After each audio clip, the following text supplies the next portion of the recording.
Hey everybody, Chris here. In this video, we're going to be looking at key support levels for Dogecoin, Bitcoin, ETH, and other cryptos. Please be sure to subscribe to my channel. Hit that little notification bell too. You can be notified when my new videos come out as well as when I do live streams. Next live stream will be Tuesday afternoon, and that will be my last one before Christmas. Yeah, we're in the Christmas holiday week here. The last thing I want to be talking about are prices going down. I want to be talking about resistance levels up high, not support levels down. But this is the market we have, so let's get into it. Let me show you the charts in the news. I'll show you what I'm looking at. We start here with the current Dogecoin chart. We're at $12.99. That's right, we had a dip this morning down below 13. This is the bottom of my brown box here for Dogecoin with the dip. US GDP numbers came out. I'll show you that in a minute. And so there was an immediate reaction down, even though the numbers were good, which is weird, but that's what crypto does, right? Even Bitcoin had a dip down to 87.4. 88,000 is the bottom of its brown box, and Bitcoin has dipped below that. ETH is down to 29.46, came down to 29.30, and the bottom of its brown box is up here at 3,000. So Dogecoin's actually doing okay in comparison with these others, but there's a lot of other odd things going on. Solana at 123.9. There's some FUD around Solana and pump.fun. Don't know if that's true or not about a lawsuit. Again, that lawsuit was actually from July. But Ivan on Tech was talking about it this morning. And what's going on with pump.fun. Maybe there's things, that whole token creation thing, it's all so manipulated, and just, I don't touch any of those pump.fun tokens. We got to be careful with Dogecoin and like tokens being created on the Dogecoin blockchain, which is apparently already happening, even though Doge OS isn't out yet. I thought it was related to that. Just, we don't need any more of those tokens. There's way too many cryptos already. But again, that's what we have. That's what we have, and that's what we got to deal with. So what's going on? Well, we did have, and again, follow me on X over here. I'm at ChrisPax right here on X. Spending more time over here, trying to keep up with the news and what's going on. But US Q3 GDP came in at 4.3%. The expectations were at 3.3. The last we saw was 3.8, but that was, a number of months ago. We had the government shut down, so we had this break in this reporting because we normally do this monthly reporting. And each time those numbers came out, we saw an immediate drop in the price of Bitcoin. But then it roared back. Again, in August, right? Immediate drop. And then the price came back. And then in late September, we saw a drop, and then the price came up. So what are we seeing today here is, again, an immediate drop in the price. Now, will we see the price come back up again following that? We will watch and see what happens there. But that is the latest with the GDP. We've got James Lynn. We got this character, right, who's been shorting the crypto market. And guess what? He now says he's closed all short positions. Interesting. Is the market going to turn around now because this guy has closed his short positions? We know he's been James Lose for a long time, but he did win on this most recent pullback with the shorting. He says, I began shorting Bitcoin at the call of the top at 120K BTC, expected a minimum healthy pullback to 77K. We touched 80. My thesis was correct, despite everyone disagreeing. The CME gap got filled. I took profits, but have since exited all positions. I since got more and more bearish as we lost the 50-day and 200 AMA, which I did as well, but I think it's a more extended bear market that we're going to be in, even though there could be a relief rally still.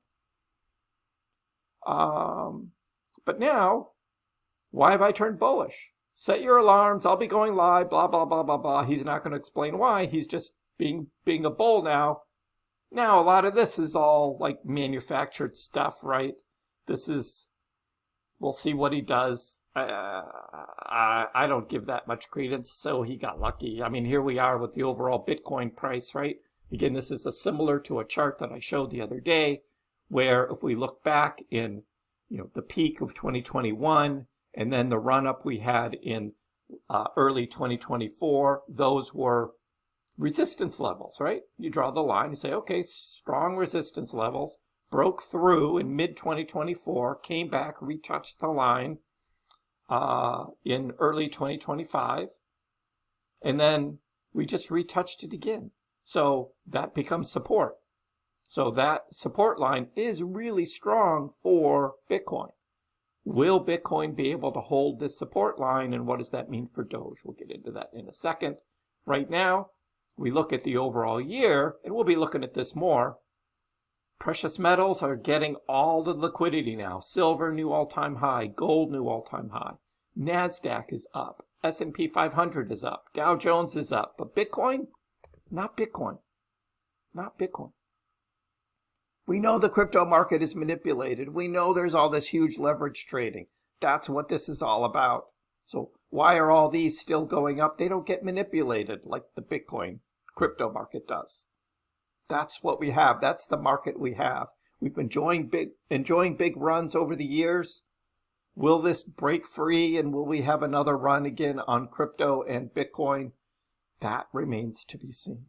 Right now, Dogecoin, bearish momentum persists. There's no doubt, right? Analyst says Doge is revisiting 12 cents.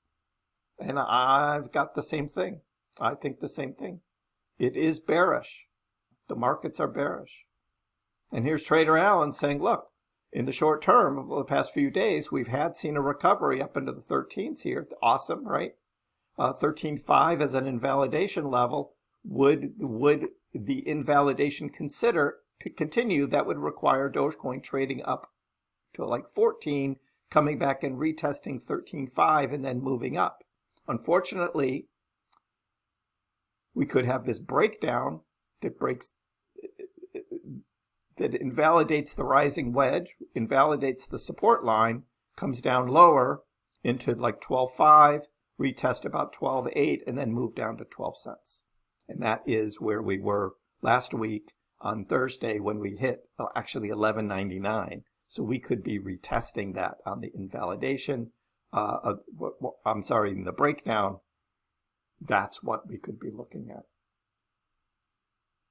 Eric Crypto says, look, we've got this wedge, right? Normally, if we break out of that wedge, right, that means Bitcoin's or Doge is going to be moving up, right?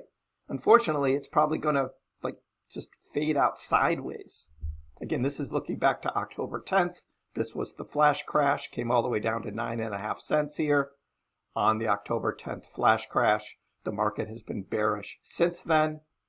Thank you very much, CZ, Binance, all of that we've covered, talked about on the live streams. If you have any questions about that and still don't know what this is, join in the live stream.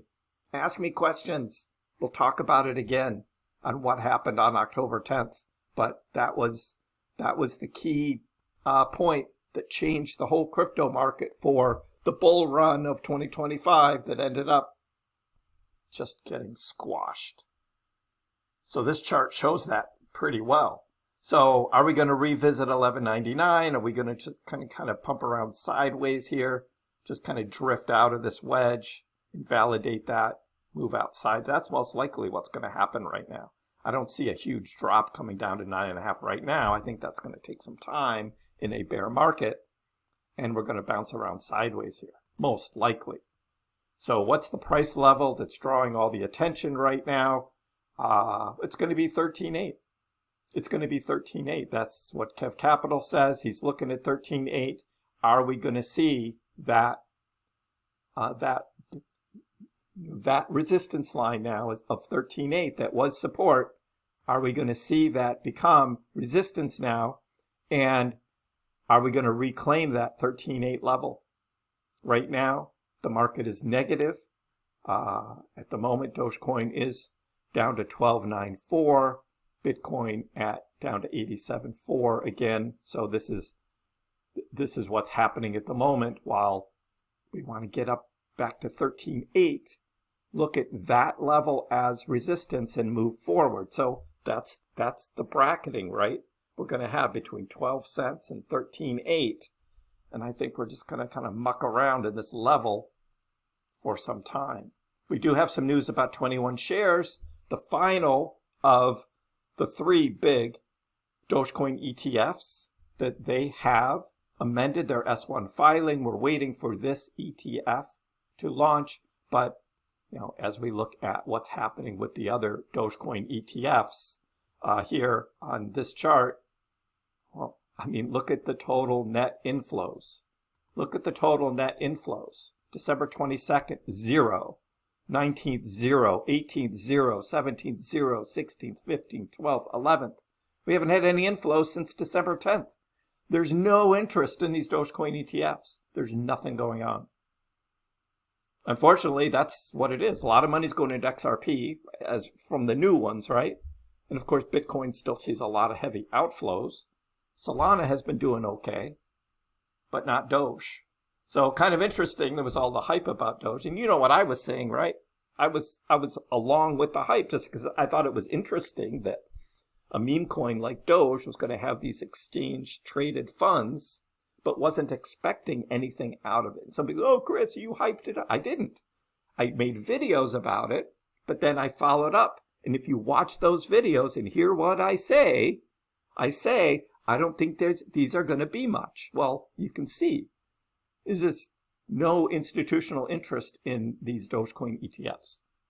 So now, if Dogecoin starts pumping, right, we get X money or something and Doge starts pumping, we're going to see some inflows. But until then, and even this 21 shares one isn't going to add much. It's just not going to add much. It's interesting, right? Hey, another Dogecoin ETF. Awesome. Kind of, it's out there, right? But right now, especially since October 10th, right, crypto market is bearish.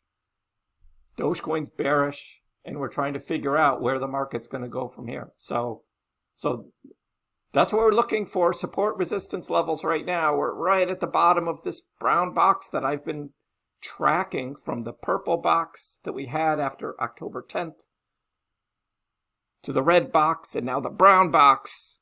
And are we going to hold on to 13 again? Are we going to come back down to 12.5, come back and retest? Or are we back to 12 cents? Let me know in the comments below what you think. Give the video a like, and if you haven't already, please subscribe to my channel. I appreciate the support. We'll see you next time.